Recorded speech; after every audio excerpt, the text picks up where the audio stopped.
کسی نے بتایا, امریکہ سے آئے تھے وہ, انہوں نے کہا میں ایک گورے سے ملا وہاں, بڑا پڑھا لکھا گورا. اس گورے کا یہ تبصرہ تھا کہ دنیا جو ہے نا اس وقت, اس نے کمیونزم کو بھی دیکھ لیا اور عیسائیت اور یہودیت کو بھی دیکھ لیا. اب دنیا کے پاس اسلام کے علاوہ اس بربادی سے جس میں پوری دنیا پڑ چکی ہے, اسلام کے علاوہ کوئی آپشن نہیں ہے. بالآخر کیونکہ دیکھ لیا نا, یہ مادہ پرستی میں جب انہوں نے مذہب کو اپنی سوسائٹی سے نکالا ہے, تو مذہب نکلنے کے بعد اخلاقیات کے سارے پیمانے چینج ہو گئے. زنا لیگل ہو گیا, پھر لڑکوں سے بدفعلی لیگل ہو گئی, ماں باپ کو اولڈ ہاؤس میں جمع کرانا لیگل ہو گیا, بچے روکنا لیگل ہو گیا. عورت کی مرضی میں 6 پیدا کروں, 2 پیدا کروں, پیدا ہی نہ کروں, یہ میرا ذاتی حق ہے. حالانکہ یہ ذاتی ہے نہیں. وجہ اس کی یہ کہ ہمارے ماں باپ اگر ہمیں روک لیتے, ہمیں دنیا میں نعمت ملتی کیا زندگی کی. تو قرآن نے, اسلام نے ہمیں نسل روکنے سے منع کیا کہ جیسے آپ پیدا ہوئے ہو, آپ کے لیے کسی نے تکلیفیں اٹھائی ہیں, آپ کے ماں باپ نے, آپ کے پیرنٹس نے, تو اگلی نسل کے لیے آپ کو بھی تکلیفیں اٹھانی ہیں. جیسے جانور جو ہے نا یہ مجبور ہیں بچے پیدا کرنے پر, ان سے مشورہ نہیں لیا جاتا کہ پیدا کرنا ہے کہ نہیں کرنا, یہ آٹومیٹیکلی ہے. تو انسان کو بھی اسلام نے کیا کیا ہے, مجبور کیا ہے کہ نسل کی گروتھ یہ انسانوں کے ہاتھ میں نہیں ہے کہ کتنے ہوں گے کتنے نہیں ہوں گے.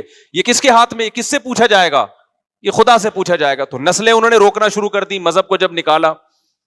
تو نتیجہ کیا نکل رہا ہے, جو تباہی بربادی. اب آپ دیکھو خودکشیوں کا ریشو وہاں تھا نا, اب ہمارے یہاں بھی آ گیا ہے, کیونکہ مادہ پرستی پھیل رہی ہے نا. میں آپ کو ایک ابھی چند دن پہلے ایک واقعہ ہوا, اس سے بات سمجھاتا ہوں. اللہ تعالیٰ مغفرت فرمائے جس نے خودکشی کی. ہمارے ایک دوست, ان کا بیٹا بے روزگار تھا, تو بے روزگاری میں اس نے خودکشی کر لی. 23-24 سال کا لڑکا تھا وہ. اب اس کے والدین پریشان, یار اتنی ٹھیک ٹھاک ٹینشن میں. تو والد صاحب میرے پاس آئے, میری بھی چونکہ ان کے والد سے بہت اچھی گپ شپ ہے, دوستی ہے, تو میں ان کی پریشانی سمجھ سکتا تھا کہ 23-24 سال کا لڑکا اگر خودکشی کرتا ہے تو باپ پہ, ماں باپ پہ کیا گزرے گی. میں نے ان کو بلا کے پوچھا, یہ میں آپ کو واقعہ برائے واقعہ نہیں سنا رہا, اس میں بہت سارے سبق ہیں, آپ کو اسلام کی طرف آنا پڑے گا چاہو یا نہ چاہو. ٹینشن سے بچنے کے لیے آپ کے پاس اسلام کے علاوہ کوئی آپشن بولو نہیں ہے.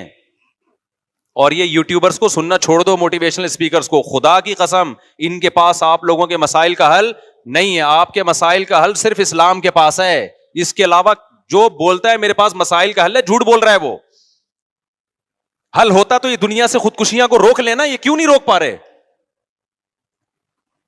ادھر صحابہ کے دور میں بے روزگاری کا یہ عالم کہ اپنے بچوں کو قتل کر رہے ہیں کہ کھلائیں گے کہاں سے, اور قرآن کہہ رہا ہے پیدا کرو میں کھلاؤں گا, تو پیدا کرنا شروع کر دیا, جبکہ کھانے کو اس وقت بھی کچھ نہیں ہے.